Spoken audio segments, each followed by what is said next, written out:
Mga kabida, isang magandang oras sa lahat at welcome po sa aking channel. Ito po, nakakabahala po itong mga aligasyon po ngayon, ni Attorney Glenn Chong po mga kabida, laban po dito ho kay Chairman George Erwin Garcia ng Commission on Elections, Grabe, ang tindi.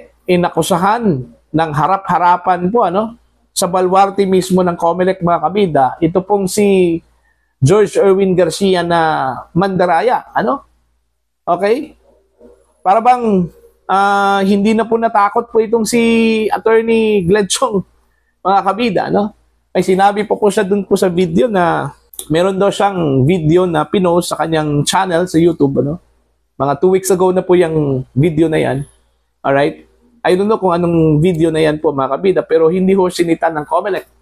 Okay? Unlike ho sa nangyari po kay Attorney Harold Despicio, na meron pong pinost sa kanya pong Facebook account at yun, sinita. At hindi lang po simpleng sinita, inasuhan pa.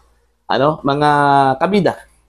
Now, siya mismo, si Attorney Glenn Chong ay hindi ho natatakot ngayon. Okay? Kay Chairman George Erwin Garcia. Hinamon pa nga niya itong si Chairman Garcia na kasuhan po si Attorney Glenn Chong, Okay? Tingnan doon niya kung kakayanin ba ni Chairman Garcia yung mga ebidensyang hawak po mga kabida ni Attorney Glenn Chong, Ito po, pakinggan muna natin, panoorin natin tong video. Actually, kumakalat po ngayon ito sa social media mga kabida, Dami hong mga kilalang personalidad ang nag-share dito, Kabilang na po itong si Maharlika, ito pong si General Romeo Poquis, retired, mga kabida, Eto, pakinggan po natin itong napakatinding banat at akusasyon po, ni Attorney Glenn Chong laban po dito kay Chairman George Garcia. Narito po mga kabida. George, takot ka, di ba? Andito ako sa teritoryo mo, George. Sinusugod talaga kita. Tingnan natin kung kaya mong magkaso sa akin. Tandaan ninyo mga kababayan, 2-3 araw mula nang nagsalita si Attorney Respicio tungkol sa daya ni George Garcia, kinasuhan agad siya. Ako, 2 linggo na ang video ko sa YouTube, 1 hour and 47 minutes. Takot lang nila. Hindi nila ako kayang kasuhan at hindi nila ako kayang takutin. Ito ngayon, George Garcia, ilang Pilipino ang dadayain mo sa halalan ngayong Lunes? Ulitin ko, George Garcia, ilang Pilipino ang dadayain nyo ngayong darating na halalan sa Lunes? I accuse you publicly and categorically. Bumaba ka dyan. Tingnan natin kung kaya mong harapin ang ebidensyang nakalap ko sa 15 taon na kinalaban ko kayo. Ang dayaan nandyan sa Palasyo del Gobernador. At ito mga kababayan, bago to. Kagabi lang to tinawag sa akin. George, makinig ka! Makinig ka, George. Precinct number 240. Barangay Santo Niño, Butuan City. Kahapon, nag-testing and sealing ng mga makina sa Butuan City. Ulitin ko, George. Precinct number 250, Barangay Santo Niño, Butuan City. Test ballot number 9. Ang binoto ng watcher ay si Ching Plaza plus 8 konsihal. Si Ching Plaza at 8 konsihal ang binoto sa test ballot number 9. Paglabas ng resibo, tumugma sa balota. Pero, nung tiningnan nila ang election return sa screen, ang lumabas ay si Lau Fortun at 12 konsihal. Ayan, George! Imbestigahan mo yan! Ulitin ko, test ballot number 9. Clustered Precinct number 240, Barangay Santo Niño, Butuan City. Ang binoto ay si Ching Plaza plus 8 konsihal. Ang lumabas ay si Lau Forton plus 12 konsihal. Hala, sagutin mo yan!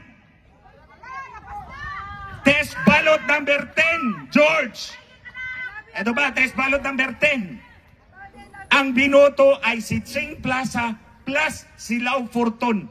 Purposely, intentionally, in-overvote ng botante para matest kasi nakita na nga nila yung test ballot number 9 na mali. So, ang binoto ay si Ching Plaza plus Lau Forton. So, anong labas? Overvote. Plus 8 konsihal ni Ching Plaza. Pag-check ulit sa election return doon sa screen, ang lumabas. Ayun po. Grabe, hindi yung binatong aligasyon, ano? O akusasyon po, ano? Laban po kay Chairman George Erwin Garcia po mga kabida. Ito pong si Attorney Glenn Chong. Mantakin nyo, inakusahan pong mandaraya mga kabida, no? Okay? Kasi ang sabi po ni Attorney Glenn Chong, ang kanya hong pinagbasihan po mga kabida, yung nangyari po sa Butuan City, ano? I-recap ko lang po yung kanya hong sinabi, ano? Meron pong nangyaring final testing and sealing, ano, ng makina, okay, na gagamitin po natin mga kabida sa eleksyon ngayong araw po ng Lunes, ito pong ECM. Meron kasing controversial ho na nangyari mga kabida sa Butuan City, ano, kung saan po ay nagkaroon po ng discrepancy, ano, doon po sa final testing and sealing po. Okay?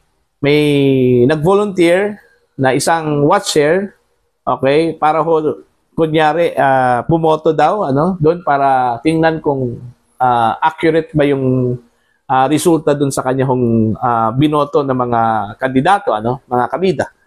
In fact, ang pangalan daw ng watcher na ito, itong volunteer na ito ay isang John Lee, ano. Batay po dun mga kabida sa naging panayam po ni Maharlika kay Attorney Glenn Chong, okay? Binigyan daw itong si John Lee po ng test ballot. In fact, ballot number 9, test ballot number 9. Now, ang ginawa po ni John Lee, naglagay po siya ng mga kandidato po doon mula sa mayor, wala daw siyang binoto na vice mayor doon, ano? At yung 8 mga kandidato po bilang mga konsihal. Okay? Ang kanya pong binoto na mayor daw ay si Ching Plaza. Alright? At yung 8 councilors. Alright? Nung isinubo na po ni John Lee yung balota po niya, okay? Lumabas yung resibo. Tama po, no? Kung ano yung kanyang binoto po doon sa balota, yun din yung lumabas po sa resibo po mga kabida. So wala problema, at least accurate po, ano? Pero pagdating daw mga kabida doon po sa election return na na-flash po mga kabida sa screen, iba ang lumabas. Okay? Hindi yung pangalan o mga pangalan na binoto ni John Lee ang lumabas po doon, ano? Hindi ho si Ching Plaza at saka yung 8 mga konsihal. Kundi yung kalaban mismo ni Ching Plaza na si Lau Fortun, ano? Sabi ho ni Attorney Glenn Chong, ang mas matindi po dito, ano? Instead na 8 lang po yung sinade po mga kabida ni John Lee na mga konsihal, kandidato ho sa pagkakonsihal, lumabas po dun sa screen, sa election return, naging 12 na po. Okay? So dun, nagtataka yun si John Lee kung bakit ganun eh. Mayor at saka 8 konsihal lang po ang kanyang sinade po mga kabida sa balota.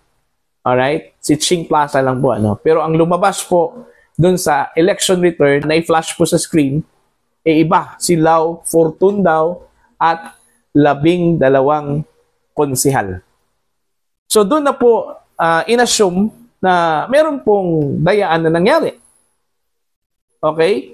Kung sasabihin po ng COMELEC na simpleng technical error lang po yun, mantakin nyo iba yung nakasulat.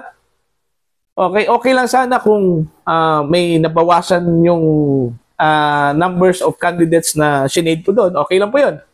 Mas maintindihan po yun na posibleng technical error. Ano? Pero kung ang nakalagay dun sa balota, iba dun sa election return, ay hindi na po yan technical error. Okay? mga kabida. Questionably na po yan. Ano? Bakit nagkaganon? Okay? Ibig sabihin po ba na meron pong nangyaring pagdoktor doon sa makina? Yun kasi yung aligasyon po ni Attorney Glenn Chong eh. Eto pa, mas matindi pa po ito, mga kabida. Yung ginawa po ni John Lee, bumoto siya ulit mga kabida. Ano? Sinade niya yung dalawang mayor candidate o mayoralty candidate at 8 konsyal. Okay? Kumbaga, nag-overvote siya doon. Para tingnan lang po kung ganun pa rin ang lumabas doon sa election return po mga kabida. No? So, dalawang kandidato ho sa pagka-mayor ang kanya hong sinade. Si Ching Plaza at saka ito hong si Lau Fortun. Alright? Tapos yung 8 konsehal na kanya hong sinade po sa ballot number 10. Anong tawag ko dyan? Test ballot number 10. Kasi kanina, test ballot number 9 yun. No? Dito ko sa test ballot number 10. Okay? 2 mayor yung kanya hong sinade at tapos 8 konsehal para lang ipalabas na nag-overvote po siya dun po sa pagka-mayor, ano? Mga kabida. Alright? Now, nung isinubo po niya, yun, ang lumabas po sa resibo, same dun sa kanya hong binoto. Overvote. Okay? Pero pagdating daw dun po sa election return, mga kabida, na na-flash po sa screen, ang nakalagay po dun, nawala yung pangalan ni Ching Plaza, okay? Nawala yung pangalan ng mga 8 konsehal na kanya hong sinade, at pinalitan po ng pangalan po daw ni Lau Fortun at yung 12 konsehal, mga kabida. Ano po ang masasabi po ninyo dyan? Ano? Okay? Now, ito, nakakabahala po yan. Ano? Hindi po natin alam kung ilang mga machines ang meron pong ganyang mga discrepancy po, mga kabida. Ano? Hindi ho natin sasabing error yan. Ano? Tatawagin po nating discrepancy. So, ilang libo ba na mga machines ang ikakalat ng COMELEC sa buong Pilipinas? Ano? Alright? So, ilang katulad ng machine na yon ang meron pong ganong depekto, mga kabida, sa iba't ibang bahagi po ng ating bansa, sa mga presinto, no? Naka-assign, na-designate ng mga polling precincts. Yun yung nakakatakot, nakakabahala. Kaya hindi ho natin maiiwasan, meron pong mga bali-balita, no, na baka po meron pong dayaan na mangyayari. In fact, kung naalala po ninyo yung nangyari ho sa overseas, yung online voting po ng mga OFWs po natin, ano? Okay? Meron pong mga complaints na iba yung lumabas, ano? Okay? Now, ang sabi po ni George Erwin Garcia, hindi daw makikita kung ano yung kanila pong binoto. At malalaman lang daw nila, mga kabida, after election. Ano? Oh, yun yung medyo nakakatakot din. Alright? Hindi po natin alam na yung ibinoto po ng mga OFWs, mga kabida, iba dun sa magre-reflect o nagre-reflect dun sa mga election returns po. Ano? Pero hindi ho nila makikita yon after elections pa daw. Ano? So, yun. Nakakabahala po ito, mga kabida. Okay, itong isiniwalat po ni Attorney Glenn Chong. Kaya nga siguro hindi ho kayang harapin ni Attorney George Erwin Garcia ito pong si Attorney Glenn Chong kasi hindi masyado yung ebidensya eh. Ano? Mantakin nyo, ibang lumabas. Okay? Kung pagbabatayan po natin ito pong aligasyon po ni Attorney Glenn Chong po, mga kabida, sa nangyari po sa Butuan City, ano? Okay? Now, dapat imbestigahan niya ng COMELEC. Kung totoong malinis ang halalan po natin ngayong Lunes, dapat imbestigahan po yan ng COMELEC. Kasi baka yan lang yung magbibigay ho ng daan para magiging questionable yung resulta po ng election po, mga kabida. Ano? Ang masaklap lang po dito kung ito ay mauuwi po sa gulo, ano? Dahil ho sa hindi ho kontento at questionable yung results, mga kabida, no, ng election, lalong-lalo na po, ano, dyan po sa local level. Mas madali lang po ma-detect kung meron man pong mga discrepancy dyan po sa local level, kasi ang liit lang po yan, mga kabida, no? Unlike po sa national, napakalawak yung coverage po, mga kabida. Okay? So, dapat i-fix na yan ng COMELEC bago ho mag-eleksyon. Kasi ho, baka yan lang po yung magiging daan po para magkagulo ho tayo, mga kabida. Remember, yung pagboto ho natin ay sagrado yan. Ano? Sagrado yan. Kaya nga, tayo po ay hinihikayat natin yung bawat Pilipino na dapat lumabas po tayo pagdating ho ng eleksyon. At ating i-exercise yung ating karapatan na pumili ng mga kandidato, ng mga opisyal po ng ating pamahalaan, ano? Mga kabida. Okay? Every 3 years po yan. Oh. So, yun. Sana mabigyan po ito ng agarang solusyon at wag kong hayaan ng COMELEC ni Chairman Garcia, mga kabida, na magiging masama ang tingin po ng taong bayan sa eleksyon po natin na gaganapin ngayon pong araw ng Lunes, May 12, 2025. So para po sa inyo, ano po ang inyong komento at opinion, mga kabida, patungkol po dito sa controversy na ito, ano? Please comment down. Sa mga hindi pa po subscriber sa akin channel, please subscribe. Just click the subscribe button, click the notification bell, click all para updated po kayo sa aking mga uploads. Maraming salamat po sa inyong lahat, mga kabida.